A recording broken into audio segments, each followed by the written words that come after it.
User Cosmos C asked Redditors, "You guys know Avatar? You can choose to gain one bending power, fire, air, water, or earth. What's your choice and why?" My gut reaction was fire, because burning things is cool, and you can fly with firebending. But I'm gonna go with water. It just seems more useful day to day. You can fly with firebending if you're a psycho named Azula who can make blue feet rockets. Fire Lord Ozai could also fly with firebending. True, I forgot about that. Still, I think General Iroh does it in Korra at 1.2. I think you just have to have a strong enough flame. And Jung Jung does it too during the siege of Ba Sing Se. Oh yeah, he does. Water.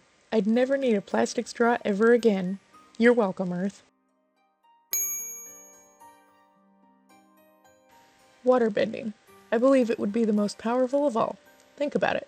The brain is 75% water. If a waterbender can manipulate hundreds of gallons of water, shifting the water in the brain is nothing. One waterbender can destroy a whole army by damaging their brains. Yeah, but that takes a ton of effort, lots of training and practice, and is only possible during the full moon. Not really. Physically controlling someone's body movements would take much more effort, but wiggling the water contents in the brain should be effortless. You just need to shake things up. The brain is extremely soft and is easily damaged. The part that makes it difficult is that it's not pure water. Brain juice is brain juice. Certainly composed of water, but not entirely. You also can't see it and can't touch it, which makes it more difficult to bend. The same reason that blood bending is difficult and only possible during the full moon is the same reason brain juice bending would be hard and only possible during the full moon. Semen bending is something else they can do. Destroy testicles from the inside out. No more babies for the Fire Nation. Also, if you do happen to be mad powerful, you can bring a cloud down on someone. I know they float, but those motherfuckers are mad heavy with all that water vapor. I'd imagine one smacking the earth by way of an invading army would do some damage. Yeah, remember that time a cloud of fog leveled the city? Oh wait, you could condense the water and it could fall from the sky though. What would that be like? Obviously, density is a thing. A cloud's density is roughly 0.5 grams per square meter. An average cumulus cloud has a volume of 1 billion cubic meters, so it weighs 500,000 kilograms, or 1.1 million pounds. I would assume that dropping 1.1 million pounds on an area of 1 kilometer would be quite devastating, but maybe I'm wrong. If so, please enlighten me. That's without factoring in the increase in force from the cloud's acceleration towards said city/army as well. This is why magic and superpowers are really problematic if you overthink them. The violence that would enable would create a very horrible society, I think. Water, because when you toss the water spheres, it's basically a very useful bullet. Water, because I could bloodbend. Water, I could bloodbend and that would be frickin' awesome. Water, ultimate hydro homie move. Water. Turning water vapor in the air into a razor-sharp blade just sounds cool as Also, bloodbending. Fire, because I'm a pyro. Same here. Everyone's saying water, but air would be so cool to use. Be like Zahir, except not bad. And you could fly, and be good have to touch the ground again. You can fly using fire and earth. Yeah, true. I guess I would just want to be an airbender and connect to the spirit world and stuff. Water. Liquid is everywhere. Sweat, tears, blood, plants, clouds. You can slice with it, heal wounds, freeze it, and make bridges and buildings. Katara is amazing. Remember the scene where she finds the man who took her mom from her and she stops the rain all around them? She makes a bubble and then transforms them into daggers. Or when she froze Azula and chained her down. Was a sweaty, stinky genius and freed herself and Toph to fight Sparky Sparky Boom Man. She healed Aang and Zuko. She was incredible and I love waterbending. The healing of waterbending is one of the aspects of it that draws me to it the most. Yeah, I would totally bloodbend myself an erection. Don't bloodbend too much blood to your dick or it'll probably explode. That's what I'm hoping for. Did anyone ever snowbend? There is that one scene in the show where an airbender controls snow with air or something. Water for the same reasons already stated here. Most useful, arguably most powerful, and for me the most fun. Earth. I can build giant digs everywhere. I like the way you think. Water, so I could separate the garbage from the ocean, and so I could bloodbend creeps. Although bloodbending would make me the creep. If they didn't want to be bloodbent, then they shouldn't have been walking around with all that blood. Sounds like he was asking for it. Sorry, I forgot to drain my body of life-essential fluids before leaving the house today. No wonder the air nomads were weak. Nobody wants to airbend. All these people saying water are why the Fire Nation attacked. Airbending. I have a personal fan theory that an airbender should be able to fake bend water and fire and lightning. Earth. Everyone thinks water is the most versatile element, but I beg to differ. Hear me out on this. Since metal bending is a thing, I think it's fair to say that anything that is made in the earth is fair game. That opens up so many things to bend. I could bend any metalloid that comes from the earth. Iron, gold, silver, silicon, aluminum, etc. I could bend gemstones. I could essentially be a firebender by bending lava, since that's just melted rocks and metal. I could bend liquid earth, like mercury or unrefined petroleum, and be as close to a water bender as I can get. I don't even have to be restricted by our Earth. I could bend meteorites and rocks from other Earth-like planets. There are so many possibilities. Everyone sleeps on Earth. There's a reason the Earth Kingdom is the largest of all the nations. There's a reason it was the last nation to fall to the Fire Nation. I wonder if Earthbenders could bend plastic. Canonically, lava seems to be a manifestation of fire, but I agree with you on Earth being the most versatile. Earthbenders could just build a huge wall to protect themselves from any belligerents. And during fighting, they could just turn the ground into quicksand, or make it drop from underneath their opponent. Or the Earthbender himself could just drop underground for protection and re-emerge behind their opponent. And make the Firebenders pay for it. Lava is just hot rock. In both The Last Airbender and Korra, they explain that it's based on the impurities in the metals, so not every metal can be bent. But Earth is made up of metals, so that never made any logical sense. Then again, it is basically magic. So true. Plus, nothing is more badass than stomping the ground and having a boulder fly out. Even without metal bending, I think Earth would be the most useful. You can just make stuff with it. Need a table? Bam. Need a workout bench? Bam. Need a jar? Bam. Need a replacement stylus for your Nintendo DS? Bam. Seriously, think of all the things we buy that are just solid objects with a particular shape. Forks, knives, tripods, hammers, window blinds, that one little shimmy thing you use to remove the SIM card from your phone. All of those things are just solid objects with a shape. Imagine being able to just grab a chunk of your backyard and turn it into the thing you need. And then when you need something else, you turn that same chunk of rock into that something else. As someone pointed out in The Last Airbender and The Legend of Korra, they explain how some things can't be bent. If I remember correctly, platinum was a metal that couldn't be bent.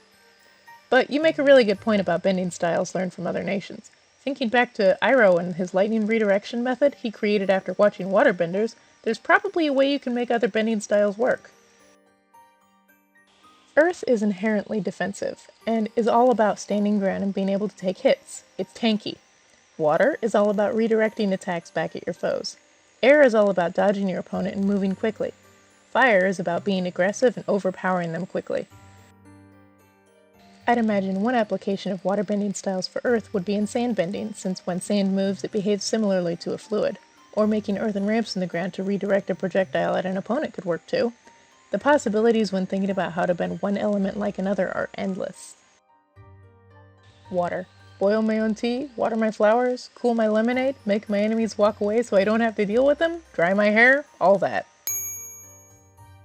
Depends on the level of mastery over the element. If we're going by the show, I guess anything but fire since they seem more versatile.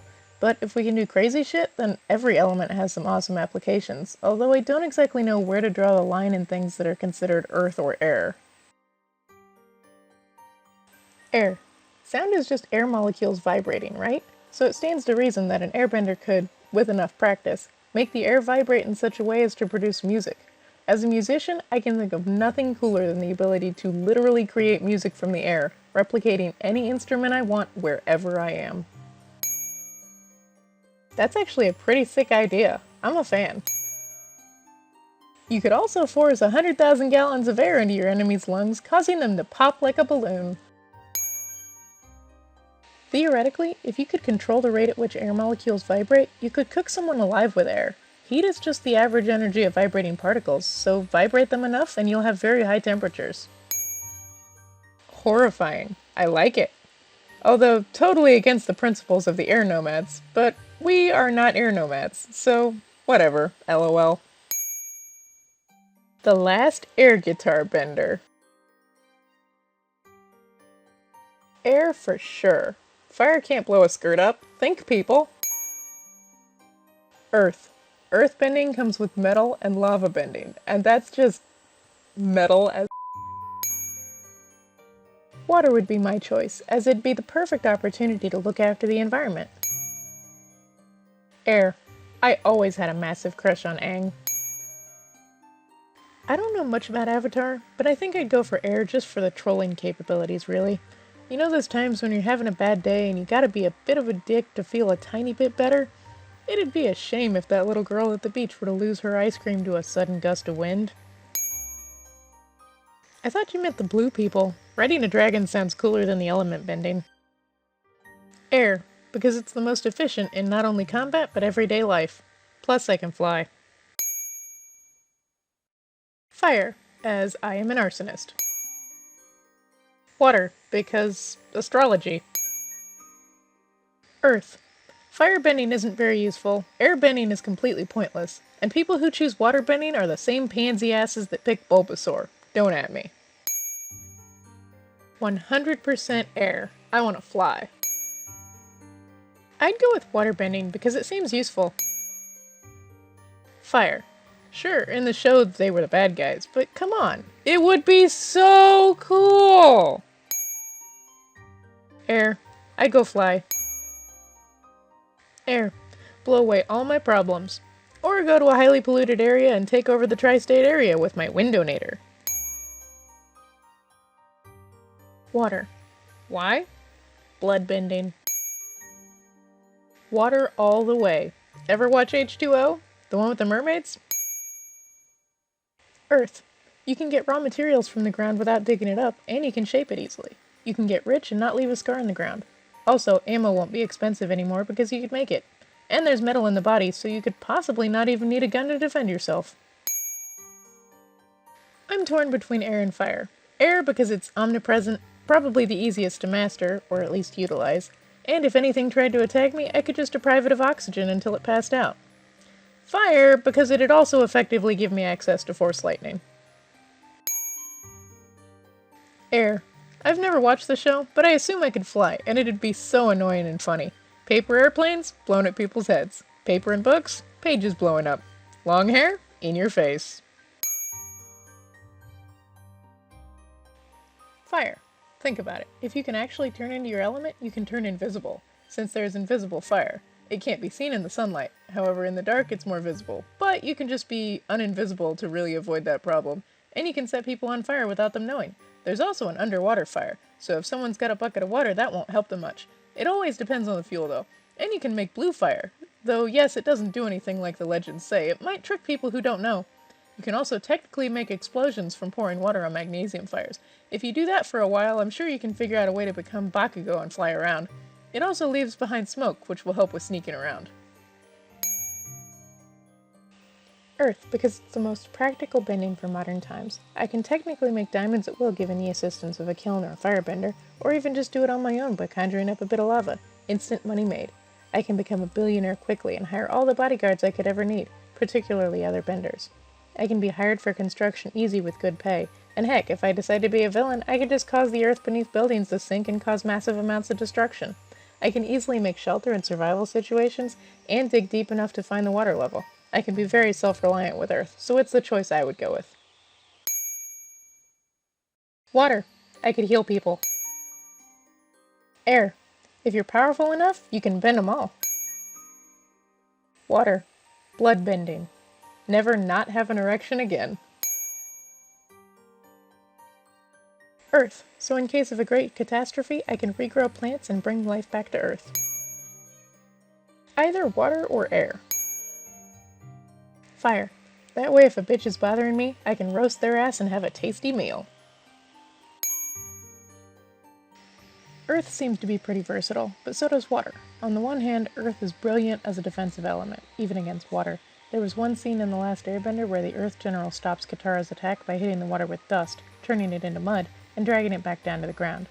But on the other hand, water is very versatile and allows for healing. And bloodbending, but ethics. But Earth can include sand, metal, and lava. Then again, fire and airbenders essentially have their sources the entire time. One is always surrounded by air, and the other conjures fire using their own energy. Fire is more versatile than air, though, what with lightning and combustion bending. Imagine if, as well as the Avatar, there were people without the Avatar state and spiritual stuff who were capable of bending multiple elements. Obviously, there would have to be no more than maybe 4 of them in the world, but imagine that. Someone who can do both earth and water, for example, or air and fire, a combo like that. TLDR, I don't know. All I know is probably not air. Probably earth or water. Water, probably. Versatile and would be useful if I end up stuck at sea. Fire, so I can burn the underwear off every girl I see. Either that or water, so I can freeze people's butt sweat. Fire. I love the idea to be able to manipulate and generate fire at will. Metal. Done. Air. I'm very lazy. I'd just use it to carry stuff into my hands. That show came out when I was a teenager in high school, so I don't think I ever watched it. I'm not sure how you'd make use of any of those powers outside the context of a kid's adventure show where the heroes use it for fighting.